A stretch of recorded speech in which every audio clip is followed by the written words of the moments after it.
乜嘢啊？你見好多術數就係、嗱，突然間你去到個大運，突然間可能嗰個天氣陰陰濕濕，你又特別冇安全感嘅，我可能嗰 moment 就容易令到你神志不清，容易做錯決定。喂，倘若你明知陰陰濕濕嘅天氣會令到你唔舒服，我提前防禦得唔得啊？嗱，就講到我運勢方面啊，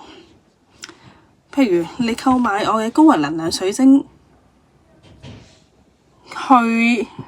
保住穩住你嘅能量，喺呢個 moment 穩住你嘅能量，你嘅能量唔去爆發，唔遇到呢個天氣，你會情緒不穩，你會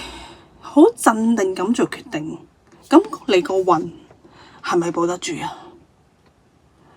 或者你行到大運，嗰期係好運嘅，可能你嗰個頭腦特別清晰嘅喎，咁你嘅做決定係咪特別好啊？咁係咪更加容易成事啊？去到第三嘅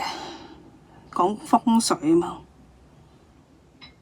嗱，基於你過往一啲做決定嘅 pattern， 我覺得我自己值得擁有，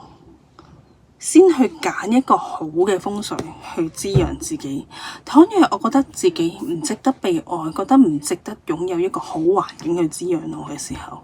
我個起心動念係咪揀唔到一個好嘅風水？